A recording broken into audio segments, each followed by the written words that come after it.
Hello students, welcome to EduEmploy. Today we will learn one-word substitutions in a very unique way.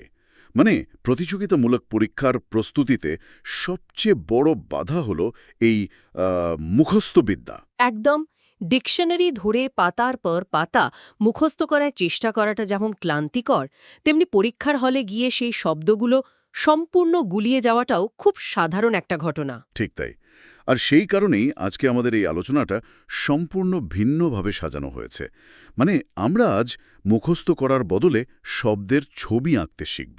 হ্যাঁ, কারণ বিজ্ঞানের ভাষায় বলতে গেলে মানুষের মস্তিষ্ক কোনো সাদামাটা টেক্সট বা অক্ষরের চেয়ে ছবি বা অদ্ভুত গল্প অনেক বেশি দিন মনে রাখতে পারে। মজার কিছু ট্রিক্স, যাকে আমরা নিমোনিক্স বলি, আর স্পষ্ট ভিজুয়াল ইমেজের সাহায্যে শেখা, যাতে শব্দগুলো মস্তিষ্কে চিরস্থায়ীভাবে গেঁথে যায়। আমরা আমাদের স্টাডি মেটেরিয়ালের বাম দিকের বিজোড় সংখ্যা আর ডান দিকের জোড় সংখ্যার শব্দ ধরে পর্যায়ক্রমে এগোব। কোনো অপ্রাসঙ্গিক আলোচনায় না গিয়ে তাহলে সরাসরি শব্দগুলোতে প্রবেশ করা যাক। আমাদের তালিকার একদম প্রথম শব্দটি হল ১ নম্বর, অ্যাবেট। এটি একটি ভার্ব, যার বাংলা অর্থ হল প্রশমিত হওয়া বা হ্রাস পাওয়া বা কমে যাওয়া। আর এর সাথে যুক্ত ইংরেজি ফ্রেজটি হল become less intense or wide spread. সহজ বাংলায় বলতে গেলে কোনো কিছুর তীব্রতা কমে যাওয়া। এখন প্রশ্ন হল, পরীক্ষার হলের সেই চাপের মধ্যে এই কমে যাওয়া অর্থটা মনে আসবে কিভাবে? এই জায়গাটাতেই তো আমাদের অনেক কাজ করবে। অ্যাবেট শব্দটিকে আমরা একটু ভেঙে নিই, এ প্লাস বেট। আর এই বেইট উচ্চারণটি শুনলে অবিকল ওয়েট বা ওজনের কথা মাথায় আসে।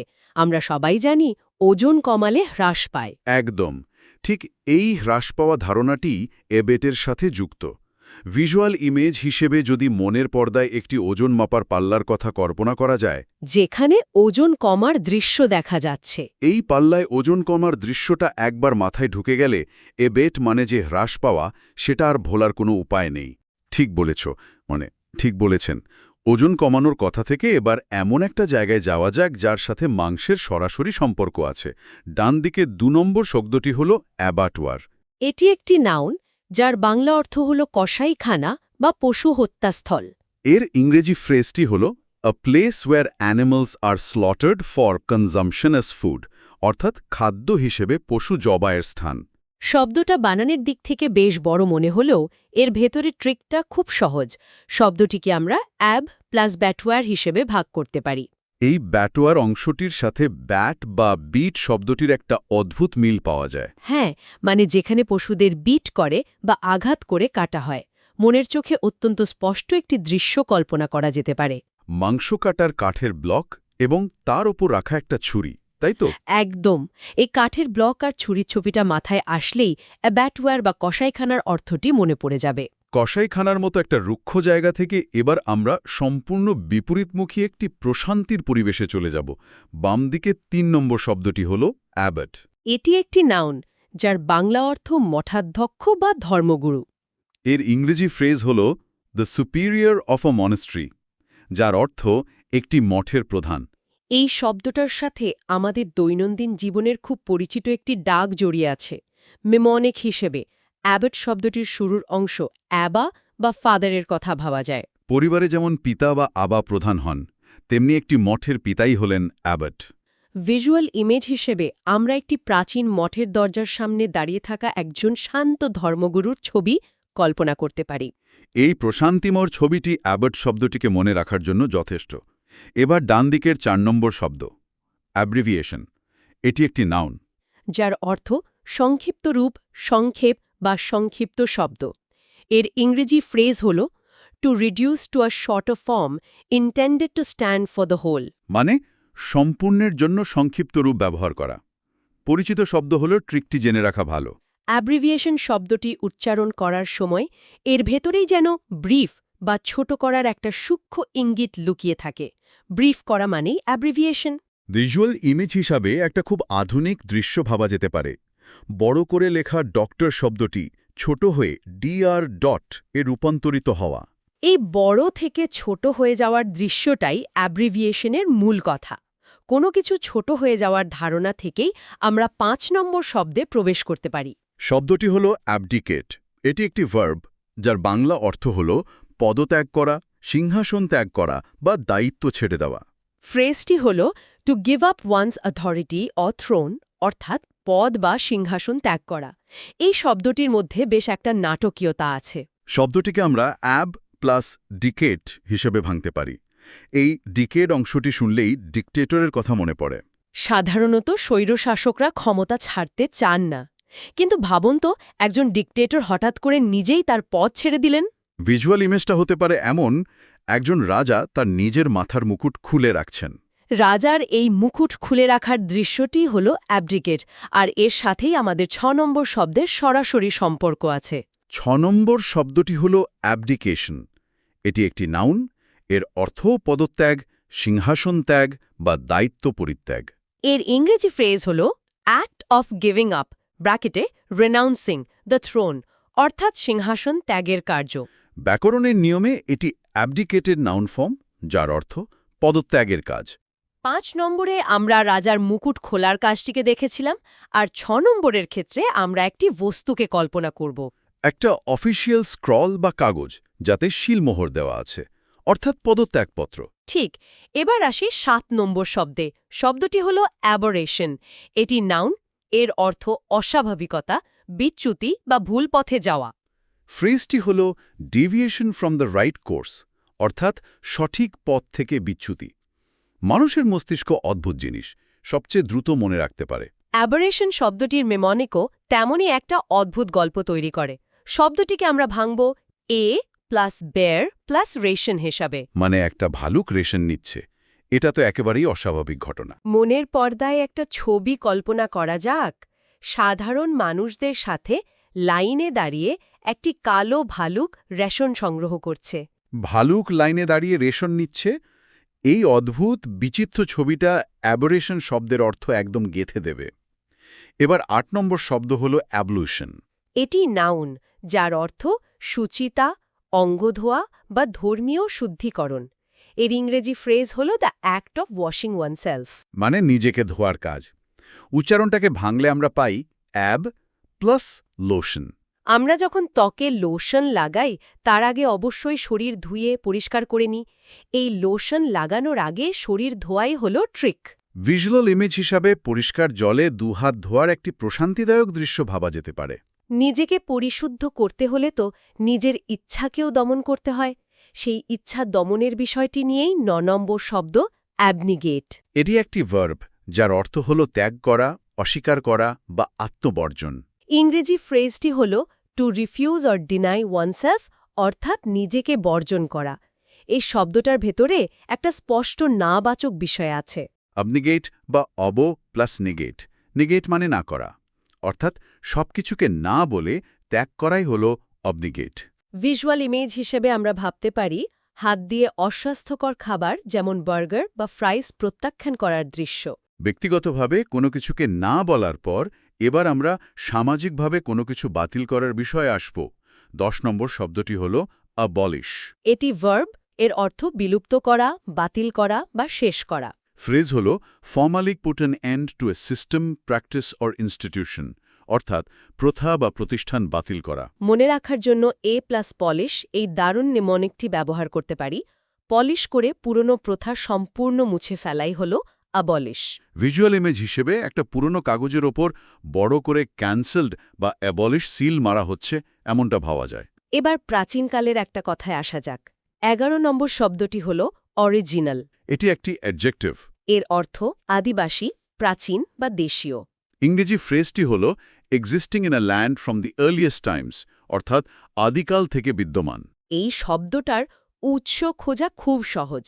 অ্যাবরিজিনাল শব্দটির দিকে তাকালেই আমরা অরিজিন শব্দটি দেখতে পাই। অরিজিন মানে হল কোনো কিছুর উৎস বা আদি। ভিজুয়াল ইমেজ হিসেবে অস্ট্রেলিয়ার আদিম প্রকৃতির মাঝে দাঁড়িয়ে থাকা একটি ক্যাঙ্গারুর কথা কল্পনা করা যায়। আর এই ১১ নম্বর শব্দের ঠিক পরেই ১২ নম্বর শব্দটি আসছে। শব্দটি হল অ্যাবরিজিনস। এটি নাউন, এর অর্থ হল আদিবাসীরা, দেশীয় জনগণ বা প্রাচীন অধিবাসী। ফ্রেজটি হল দি original inhabitants or natives of a country, মানে দেশের মূল অধিবাসী।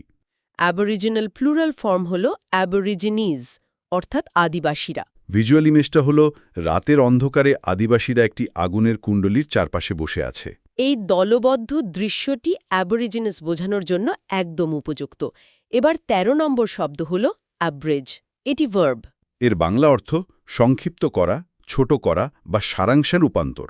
ইংরেজি ফ্রেজটি হল to shorten a piece of writing without losing the sense, অর্থাৎ অর্থ না হারিয়ে সংক্ষিপ্ত করা। শব্দটাকে ভাঙলে আমরা পাই এ প্লাস ব্রিজ। ব্রিজ নদীর দুই পাড়ের দূরত্ব সংক্ষিপ্ত করে। ঠিক একইভাবে বড় কোনো লেখাকে সংক্ষিপ্ত করা। ভিজুয়াল হিসাবে দুটি পাহাড়ের মাঝখানের দূরত্ব কমিয়ে দেওয়া একটি বড় সেতু বা ব্রিজের কথা ভাবা যায়। ১৪ নম্বর শব্দটি হল অ্যাব্রিজমেন্ট, নাউন। এর অর্থ সংক্ষিপ্ত রূপ, সারাংশ বা সংক্ষেপ। ফ্রেজ হল a shortened version of a larger work, মানে সংক্ষিপ্ত সংস্করণ। এটি মূলত অ্যাব্রিজের নাউন ফর্ম। ভিজুয়াল ইমেজটা খুব প্রাসঙ্গিক। একটি বিশাল আকৃতির বইয়ের ঠিক পাশেই তার একটি ছোট্ট সংস্করণ রাখা আছে। এতক্ষণ আমরা সংযোগ তৈরি করার কথা বলছিলাম, কিন্তু যদি দরজা বন্ধ করে দেওয়া হয়? ১৫ নম্বর শব্দ আব্রোগেট। এটি ভার্ব। এর অর্থ রদ করা, বাতিল করা বা খারিজ করা। ফ্রেজটি হল cancel or do away with a law or agreement. মানে আইন বা চুক্তি বাতিল করা। ট্রিকটা বেশ মজার। অ্যাব মানে এখন, প্লাস রগেট মানে গেট। মানে গেটে বসেই চুক্তি বাতিল করা হলো। ভিজুয়াল ইমেজ হিসেবে জাজের হাতুড়ি দিয়ে LAW লেখা একটি কাগজকে ভেঙে ফেলার দৃশ্য কল্পনা করা যায়। এবার ১৬ নম্বর শব্দটি ক্রাইম থ্রিলারের মতো। শব্দটি হল অ্যাবসকন্ড, ভার্ব। এর অর্থ পলায়ন করা, গা ঢাকা দেওয়া বা চুপিসারে পালানো। ফ্রেজটি হল to go away suddenly and secretly in order to escape from somewhere. মানে গোপনে পালিয়ে যাওয়া। অ্যাবসকন্ডকে ভাঙলে পাই অ্যাব প্লাস কন্ড।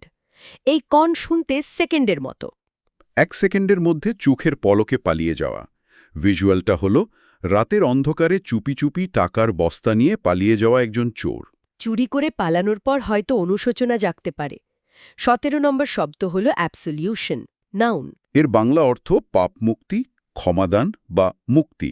ফ্রেজটি হল formal forgiveness of a person's sins, অর্থাৎ পাপের ক্ষমা। মনে রাখার জন্য সলভ শব্দটি সাহায্য নিতে পারি। সব পাপ সলভ করি সম্পূর্ণ মুক্তি দেওয়া। ভিজুয়াল ইমেজটা খুবই পবিত্র। একজন মানুষ হাঁটু গেড়ে বসে ক্ষমা প্রার্থনা করছেন এবং তার উপর স্বর্গীয় আলো এসে পড়ছে। এই দৃশ্য থেকে বেরিয়ে সম্পূর্ণ অদ্ভুত একটা জায়গায় যাব। ১৮ নম্বর শব্দটি হল অ্যাবসার্ড, অ্যাডজেক্টিভ। এর অর্থ নির্বোধ, অযৌক্তিক বা হাস্যকর। ইংরেজি ফ্রেজটি হল wildly unreasonable, illogical or ridiculous. Absurd শব্দটিকে আমরা ভাঙতে পারি অ্যাব বা ওব প্লাস সার্ড বা স্বর হিসেবে। বেসুরো বা সম্পূর্ণ অযৌক্তিক কথা। ভিজুয়াল ইমেজটা খুব মজার। একটি মাছ সাইকেল চালাচ্ছে, যা সম্পূর্ণ অবাস্তব ও হাস্যকর একটি দৃশ্য। ১৯ নম্বর শব্দটি হল অ্যাক্সেলারেট, ভার্ব। এর অর্থ ত্বরান্বিত করা, গতি বৃদ্ধি করা বা দ্রুততর করা। ফ্রেজটি হল টু ইনক্রিজ দ্য স্পিড, গতি বাড়ানো। অ্যাক্সেলারেট শব্দটি মনে রাখার সোজা উপায় হল গাড়ির অ্যাক্সেলারেটরের কথা মনে করা। গাড়ির অ্যাক্সেলারেটর চাপলে গতি বাড়ে। ভিজুয়াল ইমেজ হিসেবে একটি স্পিডোমিটারের কাঁটা দ্রুত ওপরের দিকে উঠে গতিবৃদ্ধির নির্দেশ করছে, এটা ভাবা যায়। একদম ফিনিশিং লাইনে চলে এসেছি আমরা। ২০ নম্বর শব্দটি হল অ্যাকোলেড, নাউন। এর অর্থ সম্মাননা, পুরস্কার বা প্রশংসা। ফ্রেজটি হল any award, honour or laudatory notice, পুরস্কার বা সম্মান। ট্রিকটা বেশ মিষ্টি। অ্যাকোলেড শব্দটা উচ্চারণ করলে চকলেটের মতো শোনায়। ভালো কাজের জন্য চকলেট বা পুরস্কার পাওয়া। ভিজুয়াল ইমেজ হিসেবে সাফল্যের প্রতীক হিসেবে একটি বড় ট্রফি এবং সোনা মেডেলের কথা কল্পনা করতে হবে। ২১ নম্বর শব্দটি হল অ্যাকমপ্লিস, যার অর্থ হল সহ অপরাধী বা তসুর। সোর্সের ছবিটা কি দেওয়া আছে? খুব চমৎকার একটা ছবি। কালো মুখোশ পরা দুজন চোর মিলে একটা বিশাল লোহার সন্দুক ভাঙার চেষ্টা করছে। উদাহরণ হিসেবে যে বাক্যটি আছে তা হল the thief and his accomplice were arrested, অর্থাৎ চোর এবং তার অপরাধের সহযোগীকে গ্রেফতার করা হয়েছে। এই শব্দটা মনে রাখার নেমনিকটা কিন্তু ভাষাতাত্ত্বিক দিক থেকে বেশ সৃজনশীল। অ্যাকমপ্লিস শব্দটাকে যদি ভাঙা হয়, তবে শুরুতে পাওয়া যায় আ কাম, যা কোম্পানি বা সঙ্গীর কথা মনে করিয়ে দেয়। আচ্ছা, আর শেষের অংশটা? শেষের প্লাইস অংশটা শুনতে হুবহু পুলিশ বা পুলিশের মতো। এই দুটোকে মেলালে লজিকটা দাঁড়ায় যে ব্যক্তি কোনো অপরাধমূলক কাজে সঙ্গ দিয়ে শেষ পর্যন্ত পুলিশের কাছে ধরা পড়ে সেই হলো অ্যাকাম্প্লিস। বাহ, অপরাধের সহযোগী হিসেবে পুলিশের হাতে ধরা পড়ার এই মানসিক চিত্রটা মস্তিষ্কে খুব দ্রুত গেঁথে যায়। এরপর ২২ নম্বর শব্দে যাওয়া যাক। অপরাধ আর চুক্তির কথা যখন আসলই, শব্দটি হলো অ্যাকর্ড। যার অর্থ হল একমত হওয়া বা মিল হওয়া। হ্যাঁ, এর ভিজুয়ালটা খুব পজিটিভ। পরিপাটি পোশাক পরা দুজন মানুষ হাসি মুখে হাত মেলাচ্ছেন, আর পেছনে একটা বড় টিকচিহ্ন। বাক্যটি হল, the two countries finally signed a peace accord, অর্থাৎ দুটো দেশ অবশেষে একটি শান্তি চুক্তিতে স্বাক্ষর করেছে। এই শব্দটার নেমনিকটা দৈনন্দিন জীবনের একটা খুব চমৎকার উদাহরণ দিয়ে বোঝানো হয়েছে। অ্যাকর্ডকে ভাগ করা হয়েছে এক এবং কর্ডে। এক দিয়ে অ্যাকসেপ্ট বা গ্রহণ করা, আর কর্ড দিয়ে কানেকশন বা সংযোগ বোঝায়, তাই না? ঠিক ধরেছেন, মানে সংযোগ এবং সামঞ্জস্য গ্রহণ করাই হলো অ্যাকর্ড। সোর্স নোটে হন্ডা অ্যাকর্ড গাড়ির মজার একটা উদাহরণ টানা হয়েছে। বলা হয়েছে এটা এমন একটা গাড়ি যা কেনার বিষয়ে পরিবারের সবাই খুব সহজেই একমত হয়ে ওঠে। সবাই একমত হয়ে কোনো কিছু গ্রহণ করার এই ধারণাটাই অ্যাকর্ড শব্দের মূল নির্যাস। এবার ২৩ নম্বর শব্দে আসি। পেশাগত জীবনের একটা খুব পরিচিত শব্দ, অ্যাকাউন্টেন্ট। মানে হিসাবরক্ষক। ঠিক। ছবিটিতে একজন মানুষকে তার ডেস্কে ক্যালকুলেটর আর বিশাল কাগজের স্তূপ নিয়ে প্রচণ্ড ব্যস্ত সময় পার করতে দেখা যাচ্ছে। বাক্যটি হল, we hired an experienced accountant to manage the companies taxes. মানে, কোম্পানির ট্যাক্স পরিচালনার জন্য একজন অভিজ্ঞ হিসাবরক্ষক নিয়োগ করা হয়েছে। এই নেমনিকটা পুরো সোর্স মেটেরিয়ালে আমার অন্যতম প্রিয়। অ্যাকাউন্টেন্ট শব্দটাকে ভাঙলে পাওয়া যায় অ্যাকাউন্ট বা হিসাব এবং অ্যান্ট বা পিঁপড়ে। ও, বুঝতে পেরেছি। একটা পিঁপড়ে যেমন সারাদিন কাজের জন্য নিরলসভাবে ছুটে বেড়ায়। একদম ঠিক তেমনি একজন হিসাবরক্ষকও দিনরাত হিসাবের কাগজ আর সংখ্যার পেছনে পিঁপড়ের মতোই ব্যস্ত থাকেন। এই পিঁপড়ের উপমাটা মানুষের কল্পনা শক্তিকে খুব চমৎকারভাবে উস্কে দেয়। হ্যাঁ, শব্দটার অর্থ মস্তিষ্কে একটা স্থায়ী চিত্র হিসেবে জায়গা করে নেয়। এরপর ২৪ নম্বর শব্দটি হল অ্যাসার্বিক। এর অর্থ কটুভাষী বা তীব্র স্বভাব। ছবিটা নিশ্চয়ই বেশ রাগীকারও হবে। হ্যাঁ, ভিজুয়াল ইমেজটা বেশ নাটকীয়। একজন মানুষের মুখ লাল হয়ে আছে, রেগে চিৎকার করছে, আর তার মুখ থেকে লেবু বা অ্যাসিডের মতো বিষাক্ত ধোঁয়া বেরিয়ে আসছে। বাপরে! বাক্যটি হল, his acerbic comments during the meeting hurt her feelings, যার অর্থ মিটিং চলাকালীন তার কটু বা তীক্ষ্ণ মন্তব্য তার অনুভূতিতে আঘাত করেছিল। মানুষের কথার আঘাত কতটা তীব্র হতে পারে সেটা বোঝাতেই এই শব্দ। অ্যাসার্বিক শব্দের শুরুতেই অ্যাসিড বা অ্যাসিডের একটা আভাস আছে। নেমনিকটা বলছে অ্যাসিড প্লাস আইসি। অ্যাসিড যেমন তীব্র আর জ্বালা ধরানো, যে ব্যক্তির মুখের কথা অ্যাসিডের মতো তীক্ষ্ণ তাকেই অ্যাসার্বিক বলা হয়। এরপর ২৫ নম্বর শব্দ একুস্টিক্স। এর অর্থ ধ্বনি বিজ্ঞান। ছবিটিতে একটা বড় স্পিকার থেকে বিভিন্ন রঙের মিউজিক্যাল নোট বা সুরের তরঙ্গ বেরিয়ে আসতে দেখা যাচ্ছে। আর উদাহরণ বাক্যটা কি? The acoustics of this new concert hall are absolutely amazing. অর্থাৎ এই নতুন কনসার্ট হলের ধ্বনিবিজ্ঞান বা শব্দের গঠন একেবারে আশ্চর্যজনক। অ্যাকোস্টিক্সের নিমনিক হিসেবে সোর্স ম্যাটেরিয়ালে অডিও বা শব্দ এবং সিস্টেমের কথা বলা হয়েছে। শব্দ কিভাবে প্রতিধ্বনিত হয়, কিভাবে কানে পৌঁছায়, এই পুরো সিস্টেমের বিজ্ঞানটাই হলো অ্যাকাউস্টিক্স। হ্যাঁ, দৈনন্দিন জীবনে থিয়েটার বা অডিটোরিয়ামের শব্দের মান বোঝাতে এটা খুব ব্যবহৃত হয়। এবার ২৬ নম্বর শব্দে যাওয়া যাক, যা আবার আইনি জগতের। শব্দটি হল অ্যাকুইট। এর অর্থ বেকসুর খালাস দেওয়া। ঠিক। ভিজুয়ালটি একেবারে সোজাসাপটা। আদালতে বিচারকের একটা কাঠের হাতুড়ি এবং তার পাশে বড় করে ফ্রি লেখা। বাক্যে বলা রয়েছে, after reviewing the evidence the jury decided to acute the defendant. মানে, প্রমাণ পর্যালোচনা করার পর জুরি আসামিকে বেকসুর খালাস দেবার সিদ্ধান্ত নেন। আইনি পরিভাষাগুলো সাধারণত খটোমটে হয়, কিন্তু এই নিমনিকটা খুব সহজ। অ্যাকুইট শব্দের ভেতরেই কুইট শব্দটা লুকিয়ে আছে। কুইট মানে তো ছেড়ে দেওয়া বা অববর্তি দেওয়া। হ্যাঁ, আদালত থেকে কাউকে নির্দোষ বলে কুইট করতে দেওয়া বা ছেড়ে দেওয়াই হলো অ্যাকুইট। শুধু এই ছেড়ে দেওয়ার ধারণাটা মনে রাখলেই হয়। দারুণ। ২৭ নম্বর শব্দটা বেশ মজার, অ্যাক্রোব্যাট, যার অর্থ কসরতকারী। ভিজুয়ালে একজন জিমন্যাস্টকে শারীরিক কসরত করতে দেখা যাচ্ছে, যিনি বতসে উল্টে আছেন। আর বাক্যটা? The acrobat amazed the circus audience with his daring flips. অর্থাৎ কসরতকারী তার সাহসী শারীরিক কসরত দিয়ে সার্কাসের দর্শকদের চমকে দিয়েছিলেন। এই জায়গায় ভাষাতত্ত্বের আসল মজা।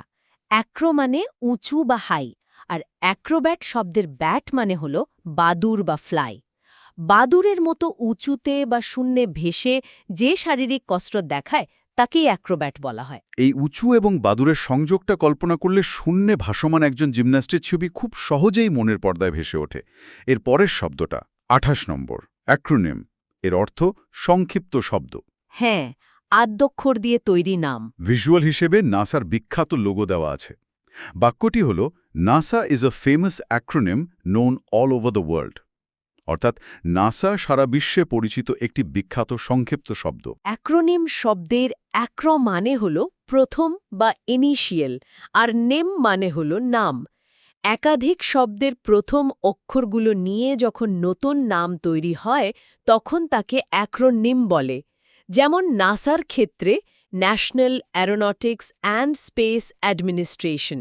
রুট ওয়ার্ড জানা থাকলে ভাষার গঠন বোঝা আসলেই সহজ হয়ে যায়। ২৯ নম্বর শব্দেও এই একই রুট ওয়ার্ড আছে, অ্যাক্রোফোবিয়া। এর অর্থ উচ্চতা ভীতি। ছবিটা কেমন এখানে? এক ব্যক্তি উঁচু একটা বিল্ডিংয়ের ছাদ থেকে নিচে তাকিয়ে ভয়ে প্রচণ্ড ঘামছে, আর তার চোখমুখ ফ্যাকাশে হয়ে গেছে। বাক্যটি হল, because of his acrophobia he refused to go to the rooftop restaurant. উচ্চতা ভীতির কারণে সে রুফটপ রেস্তোরাঁয় যেতে রাজি হয়নি। ওই একই রুট ওয়ার্ড, অ্যাক্রো মানে উচ্চতা আর ফোবিয়া মানে হল ভয় বা আতঙ্ক, দুটো মিলিয়ে অ্যাক্রোফোবিয়া। এরপর ৩০ নম্বর শব্দটি খুব ছোট কিন্তু কাজের, অ্যাক্ট। অর্থ কাজ করা বা অভিনয় করা। থিয়েটারের দুটো মাস্ক, একটা হাসিমুখ, একটা কান্নার মুখ, আর তার ওপর স্পটলাইটের ছবি দেওয়া আছে। বাক্যটা কি দেওয়া? She knows how to act calmly in stressful situations. অর্থাৎ চাপের পরিস্থিতিতে কিভাবে শান্তভাবে আচরণ করতে হয় তা সে জানে। অ্যাক্ট শব্দটা ছোট হলেও প্রয়োগ ব্যাপক। নেমোনিকটা হল অ্যাকশন, কোনো পরিস্থিতি অনুযায়ী সঠিক পদক্ষেপ নেওয়া বা অভিনয় করা। ৩১ নম্বর শব্দটা আবার আইনের, অ্যাকশনেবল। অর্থ মামলা করার যোগ্য। ভিজুয়াল হিসেবে একটা ক্লিপবোর্ডে ওয়ার্নিং লেখা, আর পাশে বিচারকের হাতুড়ি। বাক্যটা একটু বলবেন? হ্যাঁ, making false claims against the company is an actionable offence. অর্থাৎ কোম্পানির বিরুদ্ধে মিথ্যা দাবি করা একটি আইনি পদক্ষেপযোগ্য অপরাধ। অ্যাকশনেবল শব্দটার গঠনই এর অর্থ প্রকাশ করে। অ্যাকশন অর্থাৎ পদক্ষেপ এবং এবল অর্থাৎ যোগ্য। যে কাজের প্রেক্ষিতে লিগ্যাল অ্যাকশন নেওয়া সম্ভব সেটাই অ্যাকশনেবল। ৩২ নম্বর শব্দটি হল অ্যাক্টিভেট। এর অর্থ সক্রিয় করা। ভিজুয়ালটি খুব পরিচিত, নীল রঙের জলজলে একটা পাওয়ার বাটন যেখানে একটা আঙুল চাপ দিচ্ছে। হ্যাঁ, এটা আমরা রোজই দেখি। বাক্যটি হল, you need to activate your new credit card before using it online. অনলাইনে ব্যবহার করার আগে নতুন ক্রেডিট কার্ডটি সক্রিয় বা চালু করা প্রয়োজন। অ্যাক্টিভ বা সক্রিয় শব্দের সাথে এইট যুক্ত হয়ে এই শব্দটা তৈরি হয়েছে। কোনো সিস্টেমকে কাজ করার উপযোগী করে তোলাই হল অ্যাক্টিভেট করা। ৩৩ নম্বর শব্দটা পেশাগত জীবনে খুব কাজে দেয়, অ্যাকুমেন। অর্থ তীক্ষ্ণ বুদ্ধি বা সিদ্ধান্ত গ্রহণের ক্ষমতা। ভিজুয়াল ইমেজে একটা নীল রঙের মস্তিষ্কের পাশে একটা টার্গেট বা বুলজাই দেখা যাচ্ছে। মানে একেবারে লক্ষ্যভেদী নির্ভুলতা বোঝাতে। ঠিক। বাক্যে বলা হয়েছে, she has the business acumen to make the startup highly profitable.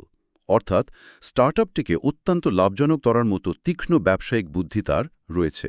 অ্যাকুমেন শব্দের নেমোনিকের লজিকটা হল অ্যাকুরেট বা নির্ভুল এবং ম্যান বা মানুষ। যে ব্যক্তির বুদ্ধি অত্যন্ত নির্ভুল তার মধ্যেই এই অ্যাকুমেন রয়েছে। এবার ৩৪ নম্বর শব্দে আসি, যেটা বেশ নেতিবাচক একটা অবস্থার কথা বলে, অ্যাডিক্ট। অর্থ আসক্ত ব্যক্তি। ছবিটিতে এক ব্যক্তির ছায়ামূর্তি দেখা যাচ্ছে, যাকে ওষুধের বোতলের সাথে শেকল দিয়ে আষ্টে পৃষ্ঠে বেঁধে রাখা হয়েছে। আসক্তির ভয়াবহতা বোঝাতে এই শেকলের উপমাটা খুব শক্তিশালী। বাক্যটি হল, the clinic helps rehabilitate recovering drug addicts. অর্থাৎ ক্লিনিকটি মাদকাসক্তদের সুস্থ করে তুলতে সাহায্য করে।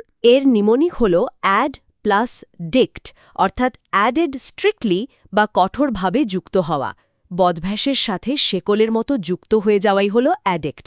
এরপর ৩৫ নম্বর শব্দ অ্যাডহিয়ার, এর অর্থ অনুসরণ করা বা লেগে থাকা। ছবিতে দেখা যাচ্ছে একজন মানুষ ব্রাশ দিয়ে আঠা লাগিয়ে নিয়মের একটা বহিঃশক্ত করে দেয়ালে আটকে দিচ্ছে। খুব ইন্টারেস্টিং একটা ছবি। বাক্যটি হল all students must strongly adhere to the school's dress code, মানে সকল শিক্ষার্থীকে অবশ্যই স্কুলের ড্রেস কোড কঠোরভাবে মেনে চলতে হবে। ব্রাশ দিয়ে রুল বুক দেয়ালে সেঁটে দেওয়ার এই নিমোনিক বলছে অ্যাড প্লাস হিয়ার, আঠা বা অ্যাডহেসিভ দিয়ে কোনো কিছু একটা জায়গায় লেপ্টে রাখা, নিয়ম শক্তভাবে আঁকড়ে ধরে রাখাই হল অ্যাডহিয়ার। ৩৬ নম্বর শব্দটা জীবনের একটা অত্যন্ত গুরুত্বপূর্ণ পর্যায়, অ্যাডোলেসেন্স, অর্থ কৈশোর। ছবিতে শিশু থেকে বয়ঃসন্ধি পেরিয়ে প্রাপ্তবয়স্ক হওয়ার ধাপগুলো দেখানো হয়েছে। আর বাক্যটা? Adolescence is a crucial and often confusing period for physical growth. কৈশোর শারীরিক বৃদ্ধির জন্য একটি অত্যন্ত গুরুত্বপূর্ণ এবং প্রায়শই বিভ্রান্তিকর সময়কাল। বয়ঃসন্ধির এই সময়টির নিমোনিক হল অ্যাডাল্ট প্লাস এসেন্স। এটা খুব গভীর একটা ব্যাপার। মানুষ যখন প্রাপ্তবয়স্ক বা অ্যাডাল্ট হওয়ার নির্যাস বা এসেন্স গ্রহণ করতে শুরু করে, সেই সময়টাই হল অ্যাডোলেসেন্স। এরপর ৩৭ নম্বর শব্দ অ্যাডোনিস, সুদর্শন যুবক। ভিজুয়ালে একটা গ্রিক দেবতার অপূর্ব সুন্দর ভাস্কর্য দেখা যাচ্ছে। অ্যাডোনিস তো গ্রিক পুরাণের দেবতা। হ্যাঁ, বাক্যটি হল with his tall and muscular build he looked exactly like an Adonis. লম্বা এবং পেশিবহুল গঠনের কারণে তাকে দেখতে একেবারে একজন সুদর্শন রূপবান যুবকের মতো লাগছিল। এর আধুনিক একটা নিমোনিক দেওয়া হয়েছে এ প্লাস ডন, একজন আকর্ষণীয় এবং সুঠাম দেহের পুরুষ। গ্রিক পুরাণের এই রেফারেন্সটা সুদর্শন পুরুষ বোঝাতে এখনও খুব ব্যবহৃত হয়। ৩৮ নম্বর শব্দটাও সৌন্দর্যের, তবে ভিন্ন ধরনের, অ্যাডোরেবল, অর্থ আকর্ষণীয় বা মিষ্টি। ছবিটিতে অত্যন্ত মিষ্টি একটা কুকুরছানা বসে আছে। দেখলেই নিশ্চয়ই আদর করতে ইচ্ছে হয়। একদম। বাক্যটি হল the little baby sleeping in the crib looked absolutely adorable. দোলনায় ঘুমানো ছোট্ট শিশুটিকে দেখতে অত্যন্ত মিষ্টি লাগছিল। নিমোনিকটা খুব সরল। অ্যাডর মানে আদর করা, আর এবম মানে যোগ্য। যাকে সহজে আদর করা যায় সেই হল অ্যাডোরেবল। ৩৯ নম্বর শব্দটা আবার একটু নেতিবাচক, অ্যাডাল্টারেট, অর্থ ভেজাল মেশানো। ছবিতে এক গ্লাস সাদা খাঁটি দুধের ড্রপার দিয়ে কেউ কালো রঙের কোনো তরল মিশিয়ে দিচ্ছে। বাক্যটা কি? The supplier was arrested for trying to adulterate the pure honey with sugar syrup. খাঁটি মধুতে চিনির সিরাপ দিয়ে ভেজাল মেশানোর চেষ্টার জন্য সরবরাহকারীকে গ্রেফতার করা হয়েছিল। এর নেমোনিক আমাদের আর্থসামাজিক বাস্তবতার একটা তীক্ষ্ণ প্রতিফলন। অ্যাডাল্ট প্লাস রেট, অসাধু প্রাপ্তবয়স্ক বা অ্যাডাল্ট ব্যবসায়ীরা বেশি রেট পাওয়ার জন্য ভেজাল মেশার। একেবারে বাস্তব চিত্র।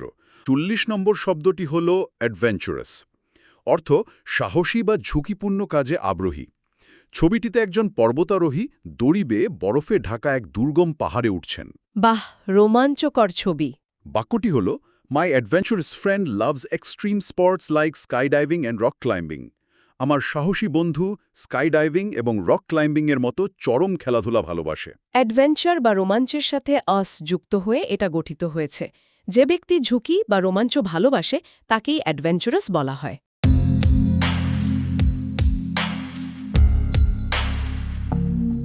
অ্যাস্থেটিক বা অ্যাস্থেটিক, যার অর্থ মোটামুটি সবারই জানা, নান্দনিক বা সৌন্দর্য সংক্রান্ত। কিন্তু এই শব্দটার বানান বা উচ্চারণ মনে রাখা অনেক সময় বেশ কঠিন লাগতে পারে। এখানেই সোর্সের ওই মজার ট্রিক বা নিমোনিকটা জাদুর মতো কাজ করে। শব্দটাকে কিভাবে ভাঙা হয়েছে খেয়াল করেছেন? হ্যাঁ, এ তারপর এস মানে সো, আর থ্যাটিক মানে ঠিক। মানে everything looks so thick and beautiful. সব কিছু সুন্দর ও ঠিকঠাক। একবার ভাবলে দেখা যায় কত নিখুঁতভাবে একটা ভিনদেশী শব্দকে খুব পরিচিত একটা দৈনন্দিন অনুভূতির সাথে মিলিয়ে দেওয়া হলো। আর ঠিক এই কারণেই এটা এত কার্যকরী। আমরা যখন সব ঠিকঠাক বা সো থিক কথাটা বলি, তখন মনে স্বয়ংক্রিয়ভাবেই একটা তৃপ্তির অনুভূতি আসে। সোর্সে এর সাথে যে ভিজুয়াল ইমেজ বা ছবিটার কথা বলা হয়েছে সেটাও দারুণ। হ্যাঁ, একটা আর্ট গ্যালারির কথা কল্পনা করতে বলা হয়েছে। দেয়াল জুড়ে সুন্দর সব পেইন্টিং, নিখুঁত আলোর ব্যবস্থা, সবকিছু একদম পরিপাটি। সোর্সের বাক্যটাও বেশ মানানসই। বলা হয়েছে, the new building has a great aesthetic appeal. অর্থাৎ নতুন ভবনটির একটি দারুণ নান্দনিক আবেদন রয়েছে। মস্তিষ্ক যখন স্থেটিক শব্দটা শুনবে তখন ওই তৃপ্তিদায়ক সৌদ্ধিক গ্যালারির ছবিটা চোখের সামনে ভেসে উঠবে। আর অর্থের সাথে কোনো কনফিউশন থাকবে না। আচ্ছা, কোনো কিছু ঠিক বা ঠিকঠাক রাখতে গেলে তো আগে থেকেই একটা পরিকল্পনা করতে হয়। মিটিংয়ের ক্ষেত্রে যেমনটা হয়। একদম। আমাদের পরবর্তী শব্দ হলো এজেন্ডা বা এজেন্ডা। কর্পোরেট দুনিয়ায় খুব সাধারণ একটা শব্দ। এর অর্থ হলো সভায় আলোচনার বিষয়বস্তু। কিন্তু সোর্স মেটেরিয়ালটা এখানে শব্দের অর্থ শেখানোর চেয়ে শব্দটার গঠন মনে রাখার ওপর বেশি জোর দিয়েছে। নেমোনিকটা হলো এজ মানে আগে আর এনডিএ মানে দাও। অর্থাৎ মিটিংয়ের আগে আলোচ্যসূচি দাও। মজার ব্যাপার হলো যারা ইংরেজি শিখছেন তাদের কাছে অনেক সময় এজেন্ডা শব্দটা বেশ ভারী কি মনে হতে পারে, কিন্তু এই আগে দাও ধ্বনির মিলটা একটা দারুণ মনস্তাত্ত্বিক আংটা হিসেবে কাজ করে। এর ভিজুয়াল হিসেবে সোর্সে একটা চেকলিস্টের ছবির কথা বলা হয়েছে। ক্লিপবোর্ডে কিছু পয়েন্ট পরপর লেখা আর পাশের টিক চিহ্ন দেওয়ার বক্স। আর বাক্যটা হলো what is the main agenda for today's meeting, বা আজকের মিটিংয়ের প্রধান আলোচ্য সূচি কী। দৃশ্যপটটা খুবই স্পষ্ট। যখনই মিটিংয়ের টেবিলে বসার কথা উঠবে, চোখের সামনে ওই চেকলিস্ট ভেসে উঠবে, আর অবচেতন মন বলে উঠবে, মিটিং শুরুর আগে আমাকে লিস্টটা দাও। এভাবেই এজেন্ডা শব্দটা স্থায়ী হয়ে যায়। এই যে মিটিং বা ক্ষমতার টেবিলের কথা উঠল, সেখান থেকেই পরের শব্দটা খুব সুন্দরভাবে যুক্ত করা যায়। শব্দটি হল অ্যাগ্র্যান্ডাইজ বা অ্যাগ্র্যান্ডাইজ, যার অর্থ হল গুরুত্ব, অবস্থান বা সম্পদ বৃদ্ধি করা, সোজা কথায় নিজের মর্যাদা বাড়ানো। এই শব্দটার গঠনটাই যেন এর বিশালত্ব প্রকাশ করছে। নিমোনিকটা হল grand plus size. Making something grandeur or bigger in পাওয়ার, ক্ষমতা বা সম্পদ বড় করা। এখানে গ্র্যান্ড শব্দটাই মূল চাবিকাঠি। গ্র্যান্ড শুনলেই তো মাথায় একটা বিশালত্ব বা জাঁকজমকের ছবি আসে। সোর্সেও ঠিক এই কাজটাই করা হয়েছে। ভিজুয়াল হিসেবে মুকুট পরা এক রাজার প্রসঙ্গ টানা হয়েছে। রাজা সিংহাসনে বসে আছেন, মাথায় ঝলমলে মুকুট, আর তিনি তার রাজত্ব আরও বাড়াতে চাইছেন। সোর্সের বাক্যটা হল he used his political position to aggrandize himself. অর্থাৎ তিনি নিজেকে মর্যাদাবান বা ক্ষমতাবান করার জন্য তার রাজনৈতিক অবস্থানকে ব্যবহার করেছিলেন। ক্ষমতাকে গ্র্যান্ড সাইজ করার এই যে আকাঙ্ক্ষা, এটাই হলো অ্যাগ্রেন্ডাইজ। কিন্তু সাধারণত মানুষ যখন অবৈধভাবে এই ক্ষমতা বাড়াতে চায়, তখন তারা খুব আক্রমণাত্মক হয়ে ওঠে। আর আমাদের পরের শব্দটাও ঠিক তাই, অ্যাগ্রেসিভ বা অ্যাগ্রেসিভ। মানে সর্বদা আক্রমণ বা ঝগড়ার জন্য প্রস্তুত থাকা। নিমোনিকটা খেয়াল করুন, অ্যাঙ্গার প্লাস অ্যাগ্রেসিভ, যেটাকে ম্যাসিভ বলা হচ্ছে। Massive anger leading to attack, প্রচণ্ড রাগে আক্রমণের চেষ্টা। এই শব্দটার ভিজুয়াল ইমেজটা সোর্সের অন্যতম শক্তিশালী একটা ছবি, একটা রাগী বুলডগ। হ্যাঁ, যার গলা থেকে লালা ঝরছে, তেড়ে আসার জন্য প্রস্তুত। বাক্যটা হল, the aggressive dog scare the small children away. আক্রমণাত্মক কুকুরটি ছোট বাচ্চাদের ভয় দেখিয়ে তাড়িয়ে দিল। বিবর্তনগত কারণেই আমাদের মস্তিষ্ক কিন্তু বিপদ বা ভয়ের সংকেত খুব দ্রুত মনে রাখতে পারে। এর সাথে ওই তেড়ে আসা বুলডগের ছবি যুক্ত হলে অ্যাগ্রেসিভ শব্দটা ভোলা সত্যি অসম্ভব। অসাধারণ। অ্যাগনস্টিক বা অ্যাগনস্টিক, যার অর্থ হল অজ্ঞেয়বাদী, মানে এমন একজন ব্যক্তি যিনি ঈশ্বরের অস্তিত্ব নিয়ে সন্দিহান। এর নেমোনিকটা কোনো কাল্পনিক গল্প নয়, বরং শব্দের মূল বা রুট থেকে তৈরি। এ মানে নট, আর গ্নস্টিক মানে knowing. Not knowing if god exists, ঈশ্বর আছেন কিনা তা না জানা। এটা একটা চমৎকার কৌশল।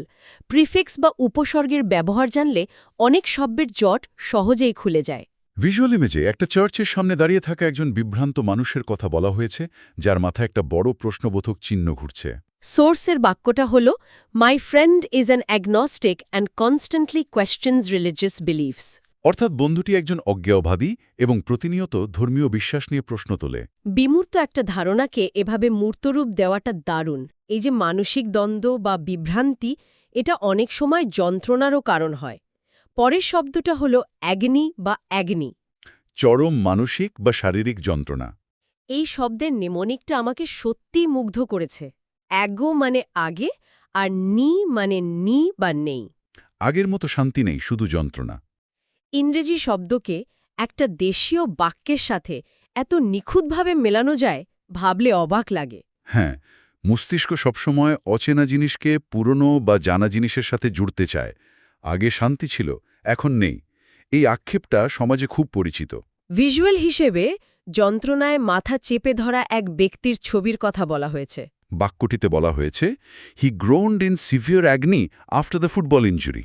ফুটবল খেলার আঘাতের পর সে প্রচণ্ড যন্ত্রণায় কোকাতে লাগল। পরের শব্দটা সবারই খুব পরিচিত, অ্যালবাম বা অ্যালবাম। ছবি বা ডাকটিকিট সংগ্রহের খালি খাতা, বাম বা book. A book where all photos are kept. সোর্সের বাক্যটা হল, we spend the evening looking through my childhood photo album. আর অদ্ভুত বা রহস্যময় ব্যাপারগুলোর কথা উঠলে পরের শব্দটা একদম মানানসই, অ্যালকেমি বা অ্যালকেমি। মধ্যযুগীয় রসায়ন চর্চা, সাধারণ ধাতুকে সোনায় পরিণত করার সেই প্রাচীন বিদ্যা। নিমোনিকটা হল অল প্লাস কেমি বা chemistry. The old chemistry of turning metal two gold, পুরনো দিনের রসায়ন। আধুনিক কেমিস্ট্রি শব্দটার উৎপত্তিও তো এই অ্যালকেমি থেকে। ভিজুয়াল ইমেজে একটা অন্ধকার ঘরের কথা কল্পনা করা হয়েছে। ধোয়া ওঠা বোতল নিয়ে বসে আছেন একজন বয়স্ক সন্ন্যাসী বা জাদুকর। বাক্যটা হল, The old monk dedicated his life to discovering the secrets of alchemy. বৃদ্ধ সন্ন্যাসী অ্যালকেমির রহস্য আবিষ্কারে জীবন উৎসর্গ করেছিলেন। ইতিহাস আর রহস্যের এই মিশ্রণটা শব্দটাকে গেঁথে দেওয়ার জন্য যথেষ্ট। ইতিহাস থেকে এবার একটু বিজ্ঞানের দিকে নজর দেওয়া যাক। পরের শব্দটা হল অ্যালগাইসাইড বা অ্যালগেসাইড। শৈবাল নাশক বা শৈবাল ধ্বংসকারী পদার্থ। নিমোনিকটা সরাসরি শব্দের ভেতরেই লুকিয়ে আছে। অ্যালজে মানে শৈবাল আর সাইড মানে কিল। কিলিং অ্যালগি বা শৈবাল মারা। এখানে আমি একটু জোর দিয়ে একটা বিষয় বিশ্লেষণ করতে চাই। এই সাইড সাফিক্সটা ইংরেজি শব্দভাণ্ডারের বিশাল একটা চাবি। হ্যাঁ, সাইড মানেই হল হত্যা করা বা ধ্বংস করা। কেউ যদি শুধু এই একটা সাফিক্সের অর্থ জানে, তবে সে অসংখ্য শব্দের অর্থ নিজেই বের করতে পারবে। যেমন সুইসাইড, পেস্টিসাইড বা হোমিসাইড। সোর্সে একটা সবুজ হয়ে যাওয়া শ্যাওলা ধরা পরিত্যক্ত সুইমিং পুল পরিষ্কার করার ছবি দেওয়া হয়েছে। বাক্যটা হল, we had to use strong algicide to clean the neglected swimming pool. অবহেলিত সুইমিং পুলটি পরিষ্কার করতে শক্তিশালী শৈবালনাশক ব্যবহার করতে হয়েছিল। একটা সাধারণ সাফিক্স কিভাবে শব্দ শেখার গতি বাড়ায়, এটা তার চমৎকার প্রমাণ। একদম ঠিক। পরের শব্দটা মানুষের মনস্তত্ত্ব আর ভয়ের সাথে জড়িত। অ্যালগোফোবিয়া বা অ্যালগোফোবিয়া। ব্যথার প্রতি চরম ভয়। নিমনিকটা শুনলে হাসি পায়। অল বা অল, গো মানে গেল, আর ফোবিয়া মানে ভয়। ব্যথায় সব গেল ভেবে ভয়, মানে একটু ব্যথা পেলেই মনে হয় জীবনটা শেষ হয়ে গেল। মানুষের ভয়কে কতটা হাস্যরসের ছাঁচে ফেলা যায়, এটা তার একটা দারুণ উদাহরণ। ভিজুয়াল ছবিটাও বেশ পরিচিত। ডেন্টিস্টের চেয়ারে বসা এক ভীত রোগী। ডাক্তার ড্রিল মেশিন নিয়ে দাঁড়ালে মুখ শুকিয়ে যায়। সেটাই অ্যালগোফোবিয়া। সোর্সের বাক্যটিতে বলা হয়েছে, due to his extreme algophobia he avoids going to the dentist. তীব্র ভয়ের কারণে সে ডেন্টিস্টের কাছে যাওয়া এড়িয়ে চলে। অস্বস্তিকর অনুভূতিকে মজার বাক্যের সাথে জুড়ে দেওয়াটা মস্তিষ্কের জন্য আরামদায়ক। মস্তিষ্ক যে আসলেই রসিকতা খুব পছন্দ করে তা বুঝতে আর বাকি নেই। আমাদের পরের শব্দ হল এলিয়েন বা এলিয়েন। বিদেশি, অজানা প্রাণী বা ভিনগ্রহী। এর নিমনিকটা বেশ বুদ্ধিদীপ্ত। এ লাই মানে মিথ্যা, আর এন মানে নেশন। অন্য নেশনের অদ্ভুত কিছু, যা আমাদের কাছে অচেনা, তাই তো অদ্ভুত বা মিথ্যা বলে মনে হয়। এখানে পপ কালচার বা সিনেমার প্রভাবটা স্পষ্ট। ভিজুয়াল ইমেজের রাতের আকাশে একটা ইউএফও উঠছে আর সেখান থেকে সবুজ ভিনগ্রহী নামছে। বাক্যটা হল, the deep sea creature looked entirely alien to the researchers. গভীর সমুদ্রের প্রাণীটিকে গবেষকদের কাছে সম্পূর্ণ ভিনদেশী মনে হয়েছিল। এলিয়েন শুধু মহাকাশের প্রাণী নয়, যে কোনো অচেনা পরিবেশের জিনিস বোঝাতেই ব্যবহার করা যায়। ঠিক তাই। এরপর আমরা আসছি আইনের একটা গুরুগম্ভীর শব্দে, অ্যালেমনি বা অ্যালেমনি। বিবাহ বিচ্ছিন্ন সঙ্গীর জন্য আর্থিক সহায়তা বা ভরণপোষণ। আইনের শব্দ হলেও নিমনিকটা একটা সুন্দর কাল্পনিক গল্পের মতো। অ্যালি প্লাস মানি বা মানি। আলী তার স্ত্রীকে ডিভোর্সের পর টাকা দিচ্ছে। গল্পভিত্তিক নিমনিকের নিখুঁত উদাহরণ এটা। মস্তিষ্ক ডিটার চেয়ে গল্প হাজার গুণ ভালো মনে রাখে। ভিজুয়াল ইমেজে একটা টেবিলে ডিভোর্স পেপার রাখা আর আলী নামের চরিত্রটি ক্ষতিপূরণ হিসেবে টাকার বান্ডেল দিচ্ছে। বাক্যটা যুক্ত করা হয়েছে এইভাবে: He has to pay a large sum as alimony every month after the separation. বিচ্ছেদের পর তাকে প্রতি মাসে অ্যালুমিনি বা ভরণপোষণ হিসেবে বড় অঙ্ক পরিশোধ করতে হয়। মানির সাথে আলী নামটা যুক্ত হয়ে আইনের মতো নিরস বিষয়কেও মনে রাখতে সাহায্য করে। এই সোর্স মেটেরিয়ালের এটাই সবচেয়ে বড় ম্যাজিক। এবার আমরা সাহিত্যের খুব সুন্দর একটা বিষয়ে প্রবেশ করছি। শব্দটা হল অ্যালেগরি বা অ্যালিগরি। রূপক বা প্রতীকী গল্প, যেখানে গল্পের চরিত্র বা ঘটনা কোনো গভীর নীতিগত ধারণার প্রতীক। নেমনিক, অল প্লাস ই মানে আর গরি মানে গল্প। অল এক প্রতীকী গল্প। সাহিত্যের পাঠকদের জন্য এটা খুব পরিচিত। সোর্সের ভিজুয়াল ইমেজে কচ্ছপ ও খরগোশের বিখ্যাত দৌড় প্রতিযোগিতার গল্পের কথা বলা হয়েছে। গল্পটা শুধু দৌড়ানোর নয়, খরগোশ হল অহংকার আর কচ্ছপ হল ধৈর্যশীলতার প্রতীক। সোর্সের বাক্যটা হল, George Orwell's Animal Farm is a famous political allegory. George অরওয়েলের অ্যানিমাল ফার্ম একটি বিখ্যাত রাজনৈতিক রূপক গল্প। এ এক গল্প ফ্রেজটা রূপকের ধারণাকে মাথায় গেঁথে দেয়। সাহিত্যের আরেকটা মজার শব্দ হল অ্যালিটেরেশন বা অনুপ্রাস। অনুপ্রাস একই ধ্বনি বা অক্ষর দিয়ে শুরু হওয়া শব্দগুচ্ছ। নেমনিকটা খুব সোজা, all plus letter. All starting letters are the same. সব শুরুর অক্ষর এক। এটা ভাষার মধ্যে এক ধরনের ছন্দ তৈরি করে। সোর্সে ব্ল্যাকবোর্ডে লেখা বিখ্যাত টাং টুইস্টারের কথা বলা হয়েছে, পিটা পাইপা পেকটা পেক। প্রতিটি শব্দ পি দিয়ে শুরু হয়েছে। বাক্যটা হল, the poet used beautiful alliteration to create a musical effect in the verse. কবি কবিতায় একটি সঙ্গীতময় প্রভাব তৈরি করতে সুন্দর অনুপ্রাস ব্যবহার করেছেন। একই অক্ষরের পুনরাবৃত্তি মস্তিষ্কে যে শ্রুতিমধুর তরঙ্গ তৈরি করে, সেটা অর্থ বুঝতে সাহায্য করে। সাহিত্য থেকে এবার একটু ভূগোলের দিকে যাত্রা করা যাক। শব্দটা হল আলুভিয়াম বা অ্যালুভিয়াম। পলিমাটি যা নদীর জলের দ্বারা তীরে জমা হয়। নিমনিকটা হল অল প্লাস ইউ মানে আর ভিয়াম মানে ভূমি। নদীর ধারের উর্বর ভূমি যা পলি থেকে হয়। বাংলাদেশ নদীমাতৃক দেশ হওয়ায় এই দৃশ্যপটটা আমাদের খুব কাছের। শান্ত নদী আর তার পাড়ে জমা হওয়া নরম পলিমাটির দৃশ্য। বাক্যটিতে বলা হয়েছে, the crops grow incredibly well in the fertile alluvium of the delta. বদ্বীপের উর্বর পলিমাটিতে ফসল ভালো জন্মে। উর্বর ভূমির ধ্বনিগত মিলটা চমৎকার কাজ করে। মাটি বা ভূমির প্রতি মানুষের সহজাত টানের জায়গা থেকেই হয়তো পরের শব্দটা তৈরি, অ্যালমা ম্যাটার বা আলমা ম্যাটার। প্রাক্তন বিদ্যালয় বা সেই শিক্ষা প্রতিষ্ঠান যেখানে কেউ শিক্ষা গ্রহণ করেছে। নেমনিকটা মন ছুঁয়ে যাওয়ার মতো, অল প্লাস মা মানে মা। স্কুল বা কলেজ হলো সব মায়ের মতো, যেখান থেকে প্রথম শিক্ষা পেয়েছি। এটা আসলেই গভীর আবেগপূর্ণ একটা শব্দ। শিক্ষা প্রতিষ্ঠানও জ্ঞানের মাধ্যমে একজন মানুষকে মায়ের মতোই লালন করে। সোর্সের ভিজুয়াল হিসেবে ঢাকা বিশ্ববিদ্যালয়ের কার্জন হলের মতো একটা পুরনো আইকনিক ক্যাম্পাসের কথা ভাবা যায়। বাক্যটা হল, Dhaka university is my beloved alma mater and I visit it every year. Dhaka বিশ্ববিদ্যালয় আমার প্রিয় শিক্ষাঙ্গন এবং আমি প্রতি বছর সেখানে যাই। শিক্ষা প্রতিষ্ঠানকে মায়ের সাথে তুলনা করার এই ধারণাটাই শব্দটাকে চিরস্মরণীয় করে রাখে। অ্যালমানাক বা অ্যালমানাক পঞ্জিকা, বিশেষ করে জ্যোতির্বিজ্ঞান ও আবহাওয়া বিষয়ক বার্ষিক পঞ্জিকা। নেমনিকটা হল অল প্লাস ম্যান প্লাস এক মানে আকাশ বা ক্যালেন্ডার। সব মানুষের আকাশের গ্রহ নক্ষত্রের ক্যালেন্ডার।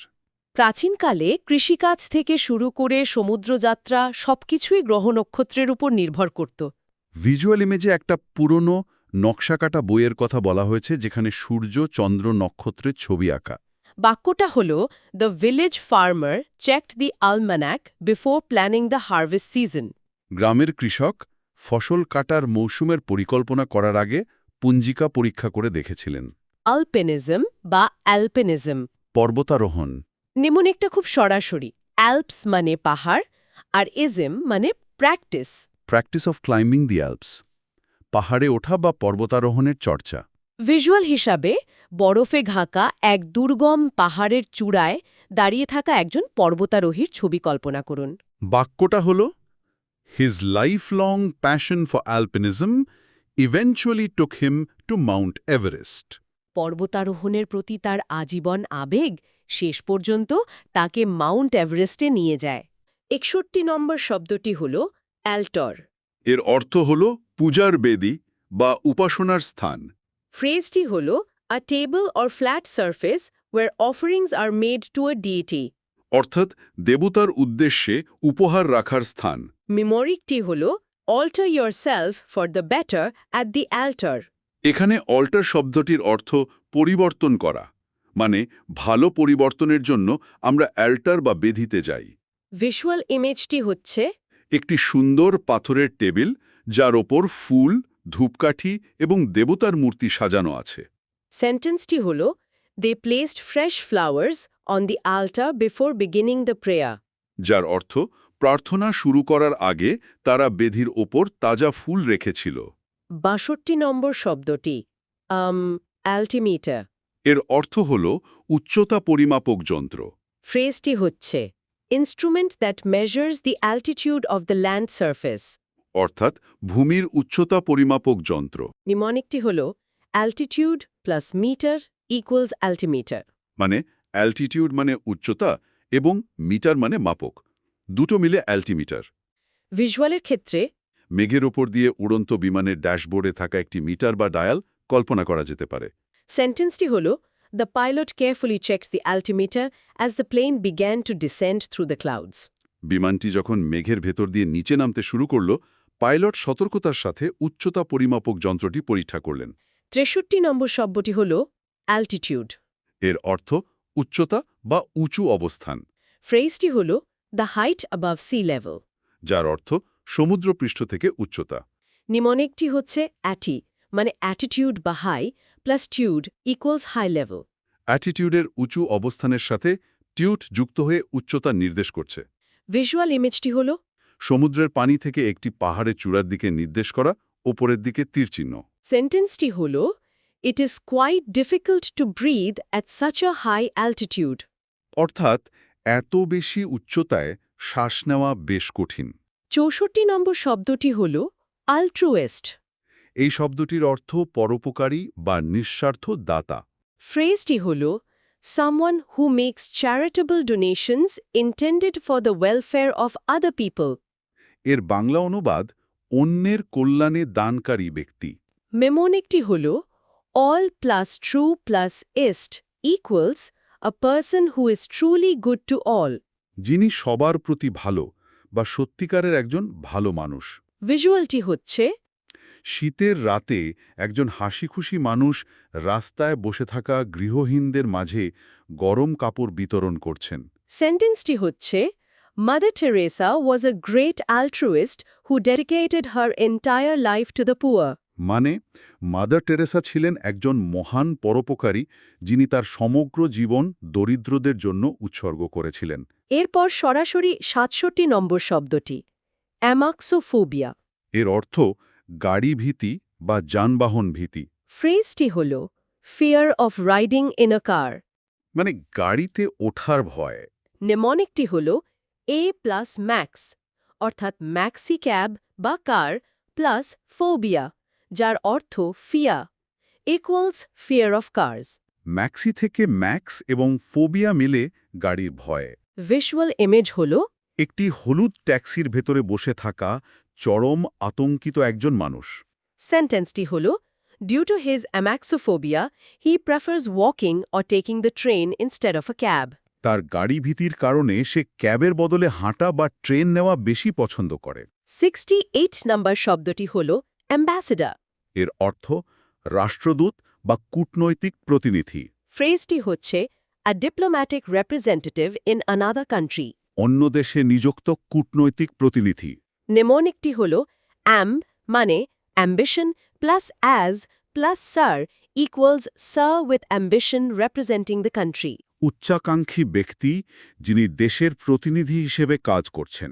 ভিজুয়ালের ক্ষেত্রে ভারত এবং যুক্তরাষ্ট্রের পতাকার সামনে দাঁড়িয়ে স্যুট পরা দুজন মানুষের করমর্দনের দৃশ্য। সেন্টেন্সটি হল she was officially appointed as the Indian ambassador to the United states. তাকে আনুষ্ঠানিকভাবে যুক্তরাষ্ট্রের নিযুক্ত ভারতীয় রাষ্ট্রদূত হিসেবে নিয়োগ দেওয়া হয়েছিল। 69 নম্বর শব্দটি হল অ্যাম্বিডেক্সট্রাস। এই শব্দটির অর্থ উভয় হস্তকুশলী বা দুই হাতে সমান দক্ষ। ফ্রেজটি হল able to use the left hand and right hand equally well। দুই হাত সমান দক্ষতায় ব্যবহার করতে সক্ষম। মিমনিকটি হল অ্যাম্বি মানে বোথ প্লাস ডেক্সট্রাস মানে skilled equals skilled with both hands. Ambi মানে দুই এবং ডেক্সট্রস মানে দক্ষ, মানে দুই হাতেই দক্ষ। ভিজুয়ালটি হল হোয়াইটবোর্ডে একজন মানুষ একই সাথে তার দুই হাত দিয়ে দুটি নিখুঁত বৃত্ত আঁকছেন।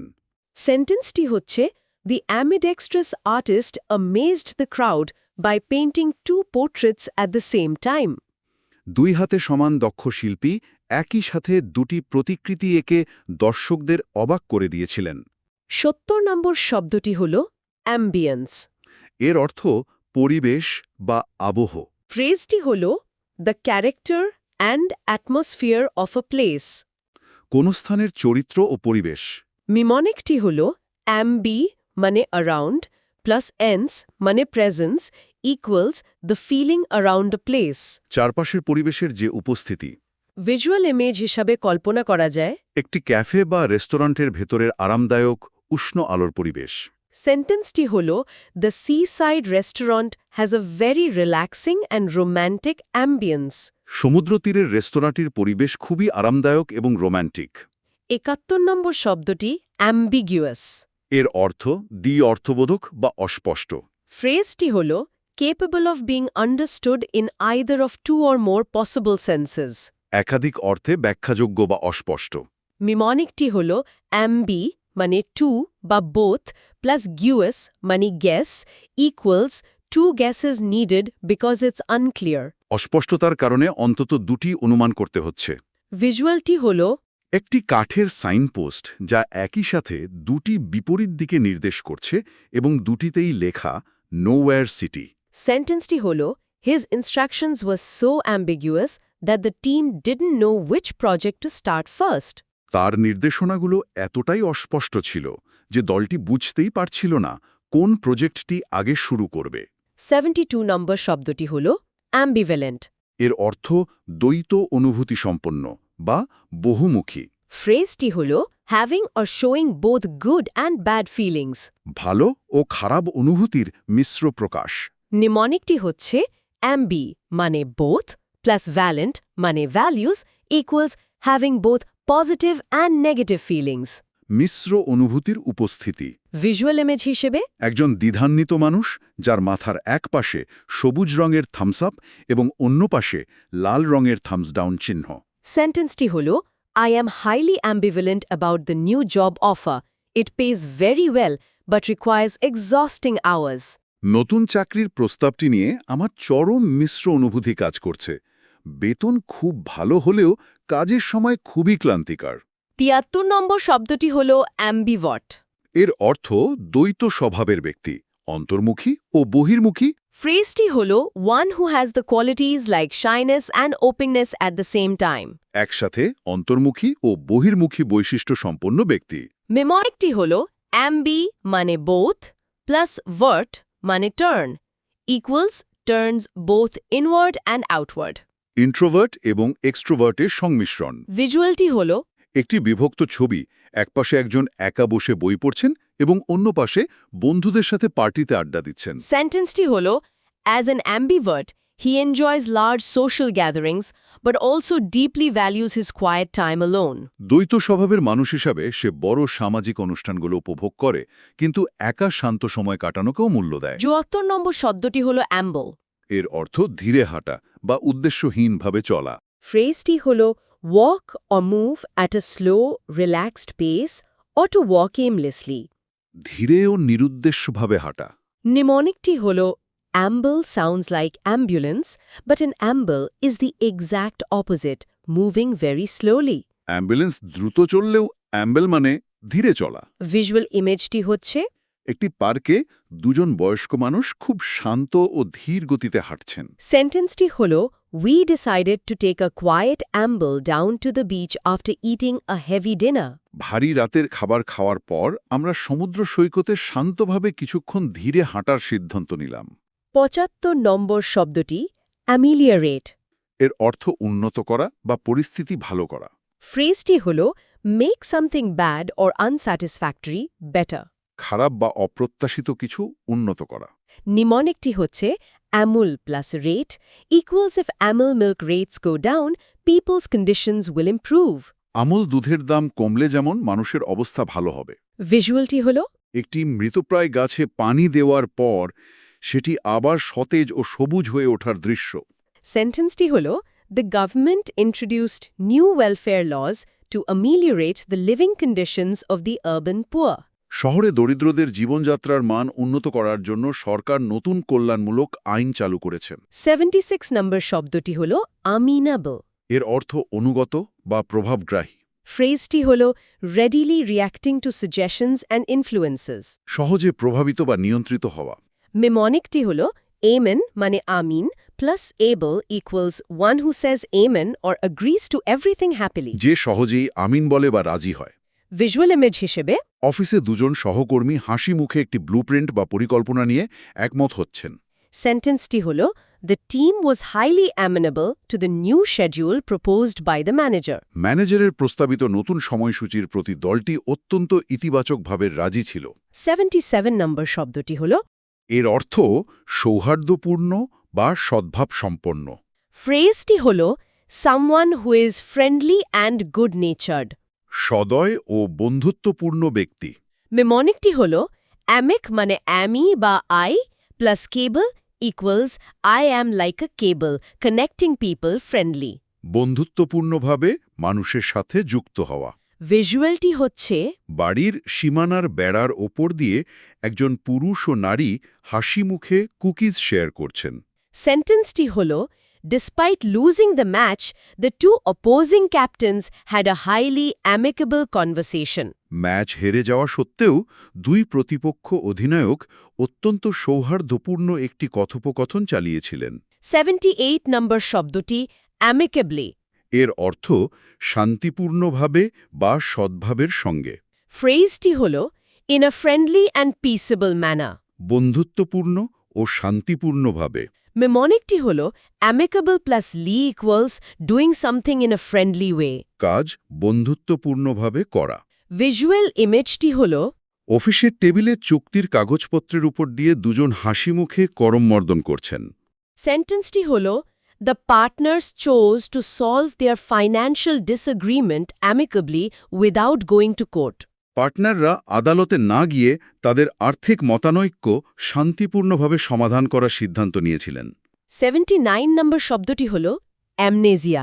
এর অর্থ স্মৃতিভ্রংশ বা ভুলে যাওয়ার রোগ। ফ্রেজটি হল a partial or total loss of memory. স্মৃতিভ্রংশ বা সম্পূর্ণ ভুলে যাওয়া।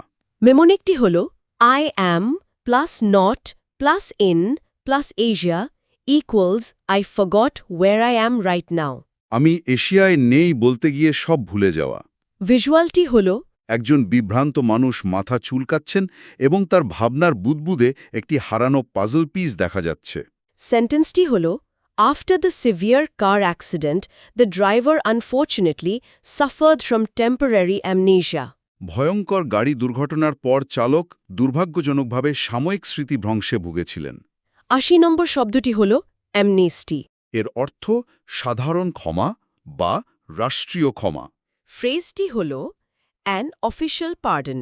সরকারিভাবে ক্ষমা প্রদান। নিমনিকটি হল I plus am plus nasty equals I was nasty or bad but the government still gave me a pardon. আমি খারাপ ছিলাম, তবু রাষ্ট্র ক্ষমা করেছে। ভিজুয়াল ইমেজ হিসাবে একজন বিচারক একটি নথির ওপর পার্ডেন্ড লেখা সিল মারছেন। আর সেন্টেন্সটি হল The new president granted full amnesty to all political prisoners on Independence Day. নতুন রাষ্ট্রপতি স্বাধীনতা দিবসে সকল রাজবন্দীদের পূর্ণ সাধারণ ক্ষমা প্রদান করেছিলেন। Thank you.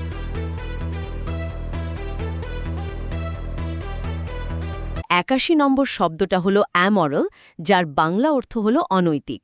হ্যাঁ, আর এর ইংরেজি ফ্রেজটা হলো one who lakhs moral sense, মানে এমন একজন মানুষ যার ঠিক ভুলের কোনো বোধই নেই। এই ট্রিক বা নিমনিকটা হলো শব্দের শুরুতে বসা এ প্রিফিক্স। গ্রিক বা ল্যাটিন রুট অনুযায়ী এ বা অ্যান বসলে তা সাধারণত না বা অভাব বোঝায়।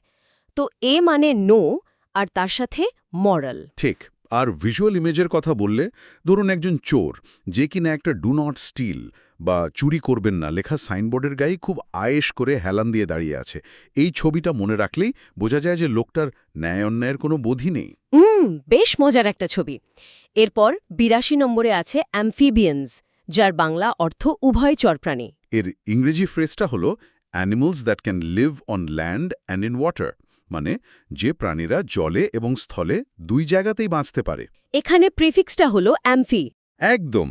অ্যামফি মানে হলো বোথ বা উভয়, আর বায়োস মানে হলো লাইফ বা জীবন।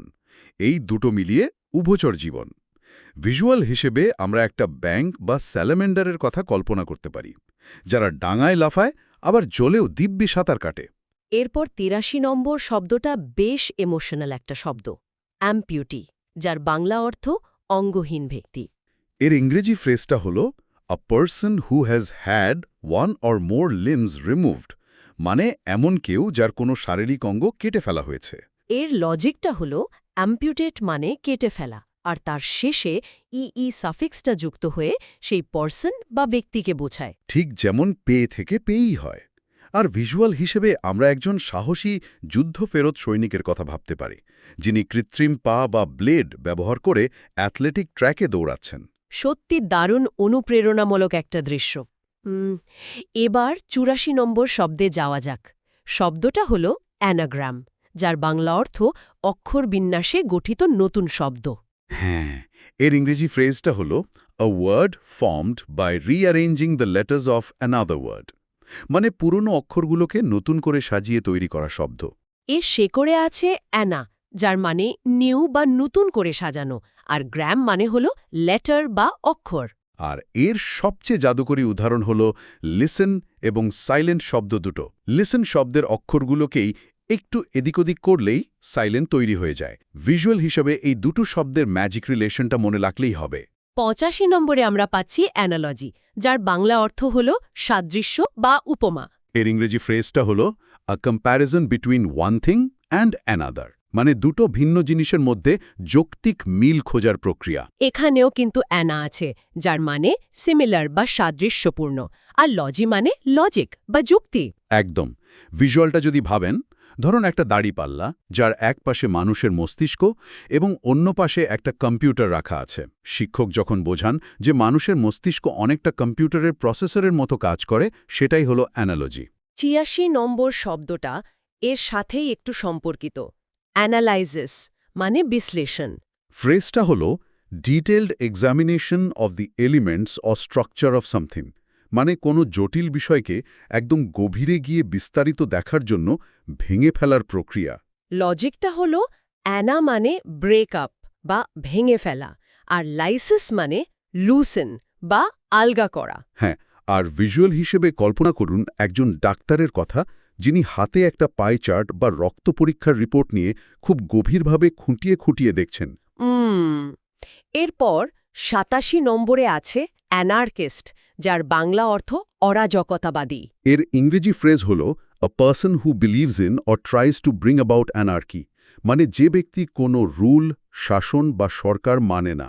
এখানে অ্যান মানে নো, আর আর্কি মানে রুল বা সরকার, আর এস্ট মানে ব্যক্তি। ঠিক বলেছেন। ভিজুয়াল হিসেবে নোটসে কল্পনা করতে বলা হয়েছে একজন রাগী মানুষকে, যার হাতে ধরা সাইনবোর্ডে একটা মুকুটের উপর লাল রঙের ক্রস চিহ্ন দেওয়া। আর এর ঠিক পরে ৮৮ নম্বরে আছে অ্যানার্কি, মানে বিশৃঙ্খলা বা নৈরাজ্য। ফ্রেজটা হল a state of disorder due to absence of authority, মানে শাসনহীন অবস্থা। লজিকটা একই, অ্যান প্লাস আর্কি। আর ভিজুয়ালটা আমার খুব পছন্দের, একটা শহরের রাস্তা যেখানে কোনো মানুষ নেই, চারদিকে শুধু কাগজ উড়ছে আর ট্রাফিক সিগন্যালগুলো ভাঙা। একটা পোস্ট অ্যাপোক্যালিপটিক সিনেমার মতো দৃশ্য আর কি। এরপর ৮৯ নম্বরে আছে চিকিৎসা বিজ্ঞানের খুব পরিচিত একটা শব্দ, অ্যানাটমি, যার বাংলা অর্থ শারীর তত্ত্ব। এর ইংরেজি ফ্রেজটা হল the branch of science concerned with the bodily structure of humans, animals or other living organisms. এর লজিকটা হলো অ্যানা মানে আপ বা আপার্ট, আর টমি মানে কাটিং বা কাটা, মানে কেটে শরীরের গঠন দেখার বিদ্যা। ভিজুয়াল হিসেবে আমরা ভাবতে পারি মেডিকেল শিক্ষার্থীদের কথা, যারা মানুষের পেশি ও কঙ্কালতন্ত্র নিয়ে পড়াশোনা করছে। একদম ঠিক। এবার আসি ৯০ নম্বর শব্দে। শব্দটা হলো অ্যাঙ্কা, যার বাংলা অর্থ উপস্থাপক। ইংরেজি ফ্রেজটা হল a person who presents and coordinates a live television or radio programme. এখানে খুব চমৎকার একটা মেটাফোর ব্যবহার করা হয়েছে। অ্যাঙ্কার বলতে আমরা জাহাজের নোঙরকে বুঝি। একটা বিশাল জাহাজকে স্রোতের টানে ভেসে যাওয়া থেকে যেমন নোঙর আটকে রাখে, ঠিক তেমনি একজন টিভি উপস্থাপক একটি লাইভ শোকে বিশৃঙ্খলার হাত থেকে ধরে রাখেন। ৯১ নম্বরে আছে এনশিয়েন্ট মানে প্রাচীন। এর ইংরেজি ফ্রেজ হল belonging to the very distant past and no longer in existence. এর রুটটা হলো অ্যান্ট বা বিফোর, মানে যা অনেক আগের সময়কার। ভিজুয়াল হিসেবে আমরা পাথরের তৈরি এমন একটি প্রাচীন ধ্বংসস্তূপের কথা ভাবতে পারি, যা প্রত্নতাত্ত্বিকরা অনেক ঘুরে বের করেছেন। দারুণ। ৯২ নম্বরে আমরা একটা মজার শব্দ পাচ্ছি, অ্যানেকডোট, যার বাংলা অর্থ লঘুকথা বা ছোট গল্প। এর ইংরেজি ফ্রেজটা হল a short amusing or interesting story about a real incident or person. এর নেমোনিকটা কিন্তু বেশ মজার। অ্যানেকডোট শব্দটা শুনলেই অ্যান্টিডোট বা বিষনাশক ওষুধের কথা মনে পড়ে। হ্যাঁ, মানে মন খারাপ ভালো করার অ্যান্টিডোট হলো এই অ্যানেকডোট। ভিজুয়ালটা হলো বন্ধুরা মিলে রাতের বেলা জঙ্গলে ক্যাম্পফায়ারের চারপাশে বসে মজার গল্প বলছে।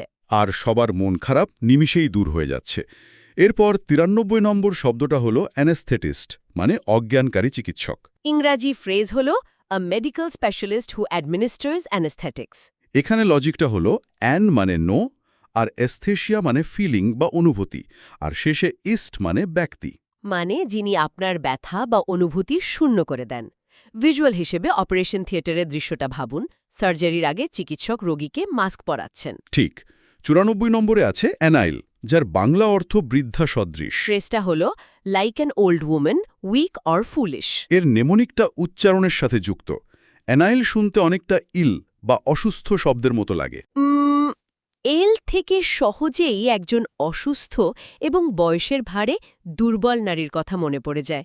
ভিজুয়ালটা হলো সিঁড়িতে লাঠি হাতে দাঁড়িয়ে থাকা একজন দুর্বল বৃদ্ধা নারী।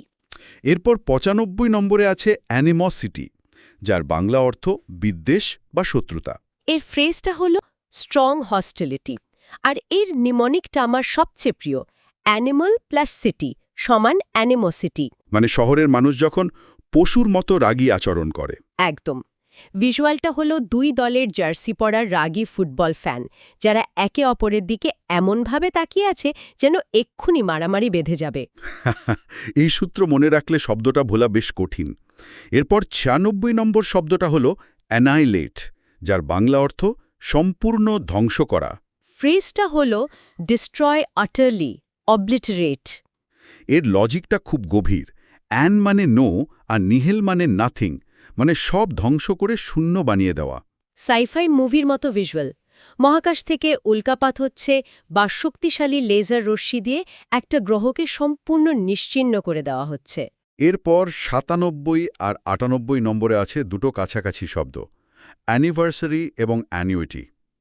অ্যানিভার্সারির অর্থ বার্ষিকী। ফ্রেজটা হলো the date on which an event took place in a previous year. এখানে রুট হলো অ্যানি, যার অর্থ বছর, আর ভার্স মানে টার্ন, মানে বছর ঘুরে যে দিনটা আবার আসে।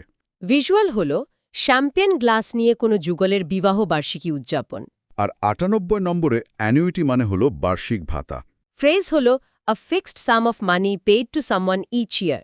এর সাথেও অ্যানুয়াল বা বছরের সম্পর্ক আছে।